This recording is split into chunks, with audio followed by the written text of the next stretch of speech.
Welcome to the Agent Leader Podcast. My name is Brent Kelly, and I am your host. Thanks so much for joining me on this episode.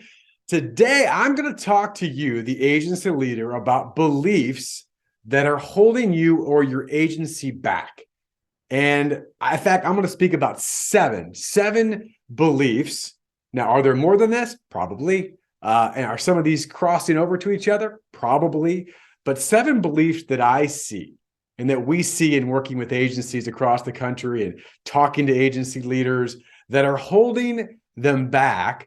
And when I say holding you back or holding the agency back, it could be holding you back from the true results you want, organic growth, profitability. It could also be holding you back from better improved relationships. It could be holding you back from true financial freedom. It could be holding you back from living out your true purpose of what you really want. And let's face it, we're all guilty of this. If you're not watching on video, I'm raising my hand. Right? The level of our thinking will determine the level of our results. We have to be really careful on how we think. And sometimes, unless people call us on it, and I've been on the other side of this, where I say something and somebody challenges me and says, sounds to me like maybe it's a thinking problem or a belief problem. So I want to address some things that we see. And as always, the purpose of this podcast is to help you, the agency leader, to gain clarity, build consistency, and make a commitment to become your best version possible.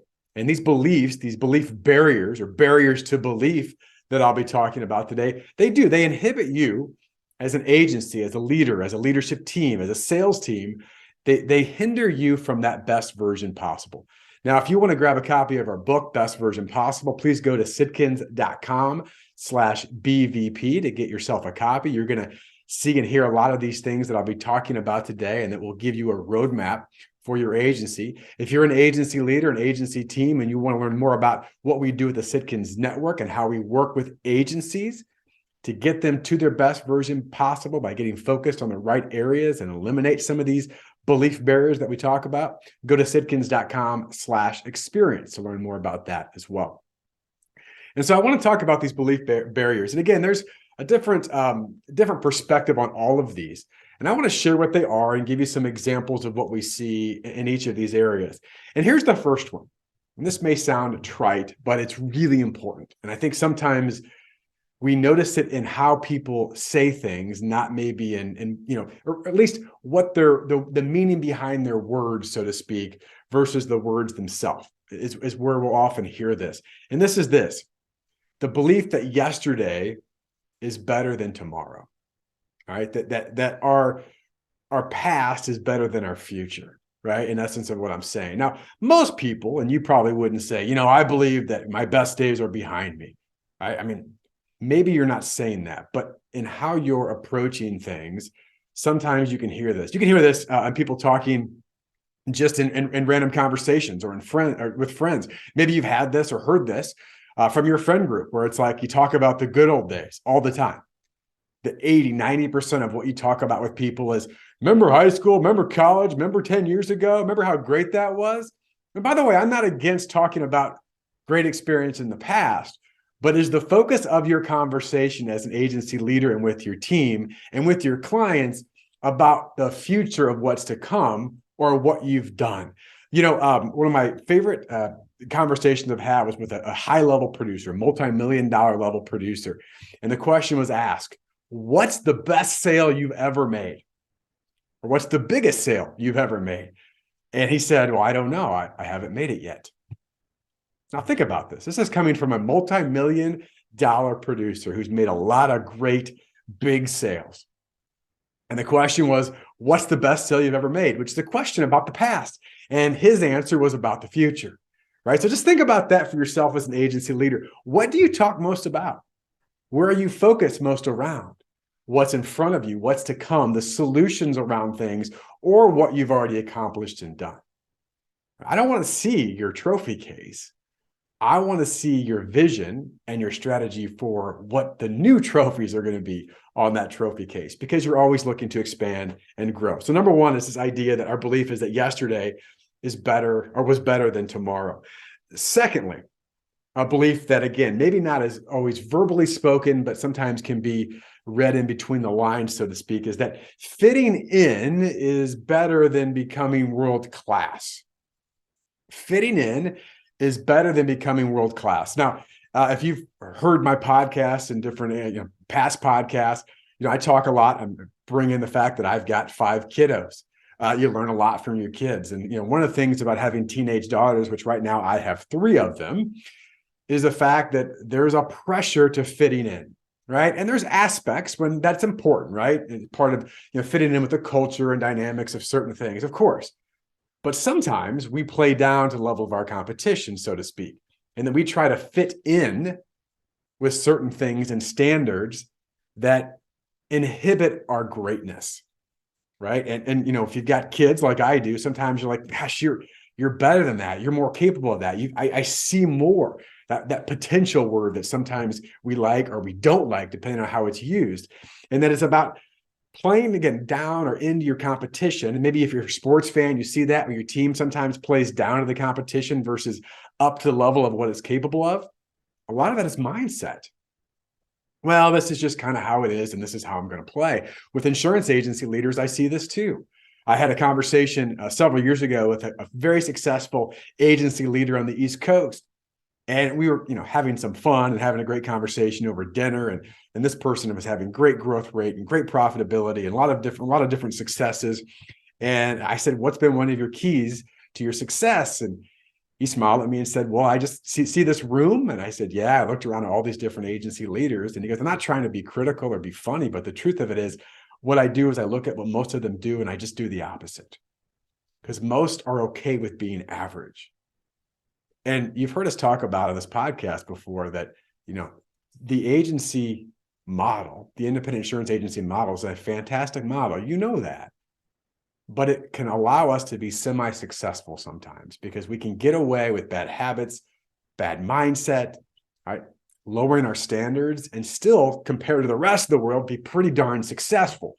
But knowing deep down inside that if we really want to be the best, to be world class, we can't always be like every other agency. Every other agency just quotes insurance and transactional thinking, and we're going to do okay to get away, get ahead just enough, versus saying, you know what?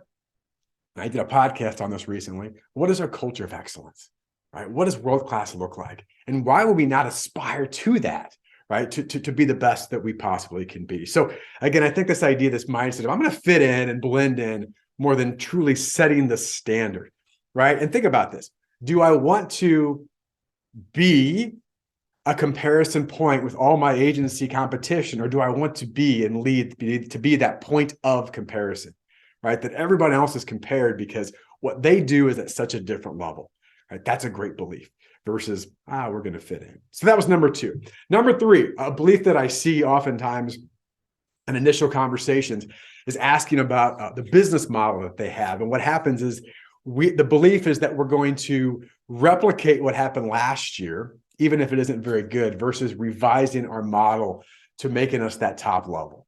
That we replicate versus revise, that we do the same thing again and again and again. And you've heard the definition before. What's the definition of insanity? Well, it's doing the same thing again and again and expecting a different result. And we see agencies that are doing, again, okay, agency leaders that are doing okay, producers that are doing okay, and they replicate a model, quite frankly, that isn't very good. Something that we say all the time to our agency members, part of the Sitkins network, is that your current business model is perfectly designed to get you the results you're currently getting. Your current business model is perfectly designed to get you the results you're currently getting. And so when you think about this, am I replicating a model that is maybe a 5 or 6 out of 10? Or should I revise to figure out what is that business model, my new level of thinking, that will get us to that 8, that 9, always looking for that next level of 10, right? What would that be? So that's a huge belief to think about for yourself as an agency leader. Am I replicating good stuff?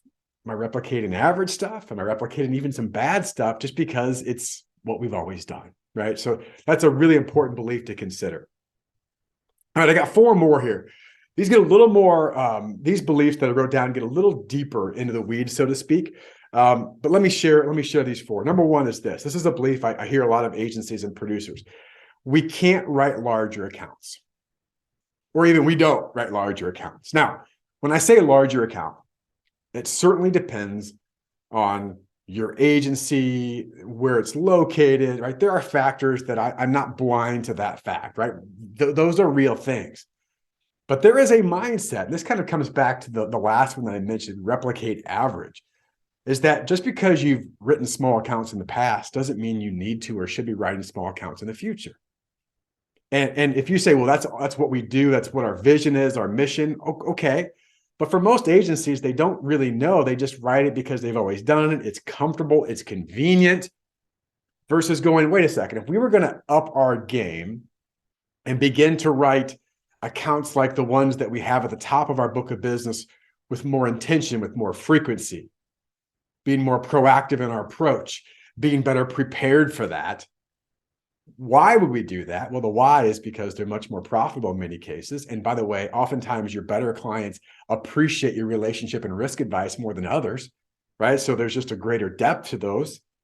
And again, we know that, but why don't we? And again, it comes back to me a level of comfort.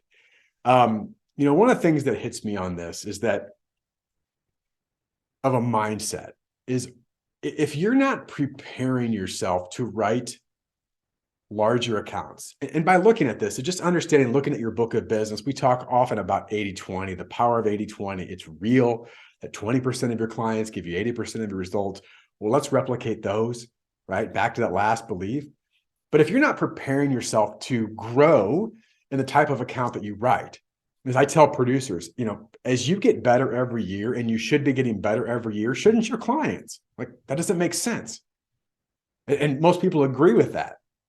But you've got to prepare for the type of client you want to write, not hope that if that opportunity arises that you may be ready, because you won't. And I had a mentor years ago who said something to me. I'll never forget this. I was working on growing my business at the time. I mean, we're always looking to do that, but I had a different business. This is prior to when I was working with the Sitkins group. And I was looking at growing my speaking and consulting business on my own. And I was talking with this mentor of mine, and I was explaining my situation. I was explaining the type of situation I wanted to be in, the type of people I wanted to work with, the type of speaking engagements I wanted to be part of. And he said, I love that, Brent. I love your vision of where you want to go. Now, let me ask you a question. I said, sure. He said, right now, if that type of situation, that type of opportunity presented itself, that you strive in your mind that what you want, are you prepared to deliver upon that opportunity at the highest level? And I said, well, I mean, I would certainly, when that comes up, I would start to really dive in. He said, it's too late. It's too late. I would say this with producers. I would say this with agency leaders, as you want to grow your business, that if you're not preparing for the highest level opportunity that you want, that you strive for, and that opportunity presents itself, it's probably too late. And because of that, someone else is going to take that opportunity. Someone else will take action upon that. Someone else will have a competitive advantage over you, because now you're playing catch up. Right? Now you're trying to catch up to the competition, or catch up to the fact that you might have missed that moment. So prepare for what you want. Don't prepare for what you've already done. Now, you should always prepare for all kinds of things, but just understand the mindset that I'm trying to share with you today. Prepare for what it is that you strive for. Prepare that it's already happened. That when that opportunity arises, you go, I'm ready. We're ready, and we're going to take action, right? So when you say we can't write larger accounts, I think a lot of that comes down to preparation, all right? Here's one that, again, this is a huge belief for us at Sitkins, because we see the power of this. We can't really work on referral only, Brent. We can't work on referral only, or we can't work on majority of referral only, right? Because there's always going to be some other business to a degree, maybe 80%. Well, why couldn't you work on referral only? Well, I mean, because, there's always going to be other business, and it doesn't always work that way. And let me ask you a question. If you truly had the highest level client experience in a continuation process that we teach and share with our members, but a continuation that defines, that documents, that delivers through stewardship and promise report, that you are proactive in market conditions, that you are proactive on next steps, that you are proactive in a lot of different areas that most agencies are reactive on. If you are proactive and prepared, back to what I just said, to have a true reverse referral process, you've identified future ideal clients at the highest level. You communicate why those clients would be important and effective in your unique process and how that relates to your current client because you've delivered upon that. Why couldn't you? Because here's something, your best clients want to help you. Your best clients want to see you succeed. They really do. Now, if you make it hard for them, or if you're not a professional about how you do it, you haven't earned the right, then it would be difficult. But when you do the right things and people say, well, we really can't work on referrals only, Brent. I mean, that's not realistic. It isn't realistic if you haven't done the right processes and preparation and procedures to earn the right and prepared to ask in the right way. So to me, that comes down to the fact of, because we're not prepared, we can't do that. And much like what I said in the previous belief. All right, number 6. I know we hear stuff about differentiation and all this stuff, but at the end of the day, Brent, if you want to be real, you're not really going to differentiate outside of some of the pricing and some of the basic coverages and things out there that we see. I mean, we really can't differentiate at the highest level. I mean, that sounds nice, but that's not realistic. Okay. Here's the deal. If you want to be a quoter and floater, if you want to quote on every account, because every account's a possible opportunity, and you don't want to define future ideal clients, and you don't have that positioned and why it matters to them, not just to you. You can't prove it. You can't back it up. You're not asking differentiated questions at the highest level. You don't have a unique approach. You don't have a unique process that you use. You haven't leveraged the tools and resources that other agencies don't have, or that other agencies have, but quite frankly, they don't do a very good job of it. Well, then no, you're not going to differentiate. You will be down to, we have good people, we have good pricing, we've been around for a long time, right? All those kind of generic things versus truly being able to become that point of comparison, as I mentioned earlier, right? What is your unique approach? How do you as an agency view things differently than almost all the other agencies out there? Do you take the underwriter's view and how they approach things? Right? I mean, are you proactive in these key areas? Do you have a unique process? I mean, one of the things that our private clients have, which is a huge advantage. Now, you can create some aspects of this on your own, but we want to help make it easier for agencies to do this. Our risk concierge program, which is the set offense. Do you have a set offense or a selling system when you're having conversations and your team's having conversations, your producers are having conversations with future ideal clients, opportunities in the marketplace? To say things like, the goal of this meeting is to better understand how you manage risk. Are you talking about true or total cost of risk and what that actually means, and walking them through and sharing with them a unique process and system that you have developed that changes the conversation? If you're not doing those things, well, then no, it's very hard to differentiate in the marketplace, and you will very quickly come back to a transaction provider, a quote giver. By the way, my belief, you shouldn't be offering quotes anyway. That's what everyone else does. We don't offer quotes. What we do is, through asking proper questions and preparation and our unique approach, is help you design together a true risk management program that fits the needs of your business to help your business move forward. If you're looking for a quote, there's a lot of other options out there, but that's not going to serve you at the highest level. And that's not what we do here at our agency, right? There's a differentiated approach you can take. Does that take more work? Yes, it does, but it works when you do the work, right? When you do the work. All right, my last one there, number 7. This is a huge one. This one is kind of the cherry on top of all this, so to speak, in beliefs. And it does come back a little bit to the first belief, but I want to take it a bit further. Here's the belief. And again, this is something that most agency leaders are not going to verbally say, but it's really more in their actions and certain things that we see, is this: I'm done learning, I'm done expanding, I'm done growing, right? I'm done learning, I'm done expanding, I'm done growing. I'm good. I'm kind of where I want to be. I'm good, right? It's like when people say, I haven't read a book in 3 years, right? I haven't gone to some aspects of coaching or development of some kind. Like, listen, if that's your approach, you've kind of done. I'm good. I'm all right, right? I've reached the mountaintop, so to speak. And by the way, if you're good with that and that's where you want to be, God bless you. I'm not here to make any, my goal here isn't to criticize any specific individual. It's just the fact that, what are beliefs that hold agencies, their leaders, their producers, their teams back? This is one of them. I'm done. One of my favorite quotes is this: if you're the smartest person in the room, it's time to get a new room. Right? Who do you hang out with?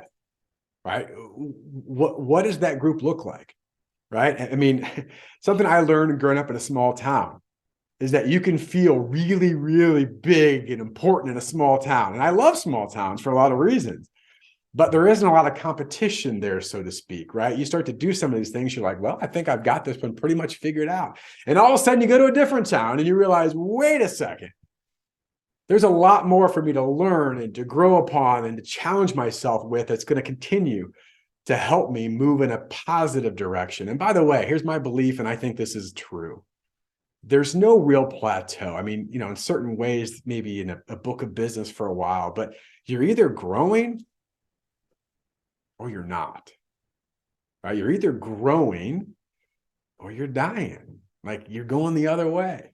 Right? To me, that life is about growth. Every opportunity you have to grow, you can take advantage of it. And this is a big part of why this happens, is that you've got to get out of your comfort zone. Right? Why? Again, people don't necessarily say, hey, Brent, I'm done growing. No, they're not going to say that. But they're basically, I'm good. We've been doing it this way for 6, 7 years. Life's okay. I'm kind of winding things down. I want to be comfortable. Listen, I think we all should do things that provide certain comforts in life. But once you get too comfortable and you get in that comfort zone in certain areas, you become very complacent. And once you become complacent, you can't fully expand.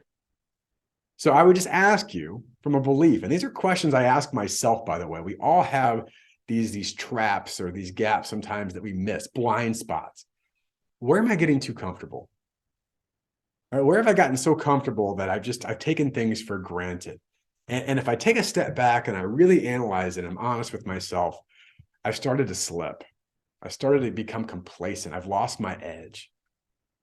And anybody who is a growth-minded individual, right, always is looking for areas to expand their game, expand their craft, expand their influence, not purely out of ego, but it's because of what you were created for, right?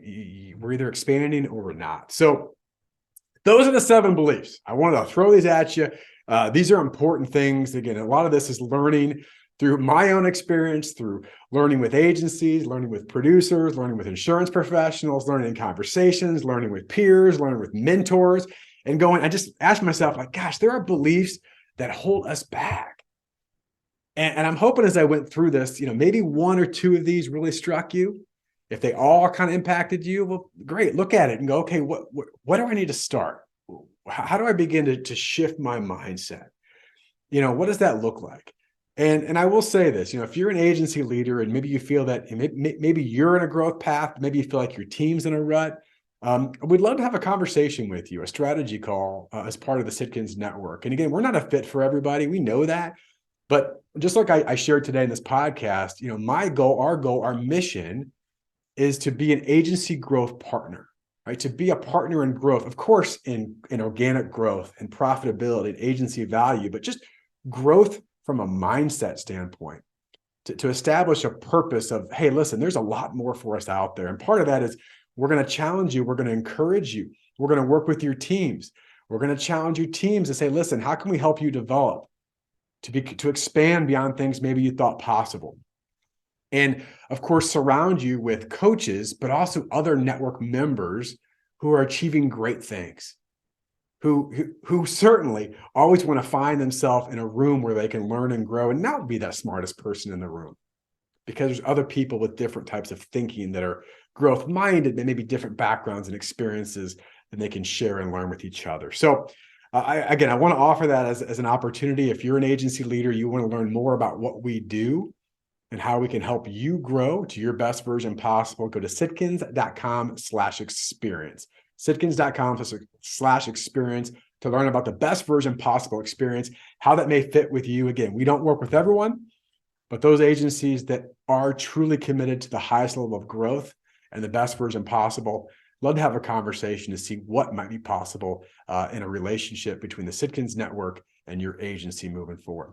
Hey, listen, I love to do these podcasts. If this has added value for you today and thinking about some of these things, give me a rating and review. We'd really appreciate it. I am lining up right now some guests, getting some invites sent out with some really great guests. Some of these are some of our current members that we've been working with that I know can share some great wisdom with you. Also, some other influencers and thinkers in the industry that will provide value to you. By the way, if you got a guest idea for me to interview that you think would be a great value, knowing the purpose of this podcast, reach out to us, info@sitkins.com. Love to learn more and see if we can add some more guests to this podcast. So I appreciate you and wish you all the best in your success. Thanks for listening. The Agent Leader Podcast is brought to you by the fine folks of the Rough Notes Company. They are publishers of the insurance industry's leading magazine and technical insurance content. Rough Notes magazine profiles successful agencies plus keen insights from respected experts on a host of must-know topics. Rough Notes Advantage Plus provides the tools to help your agency grow, providing authoritative information on complex coverage issues. Visit them and learn more at roughnotes.com.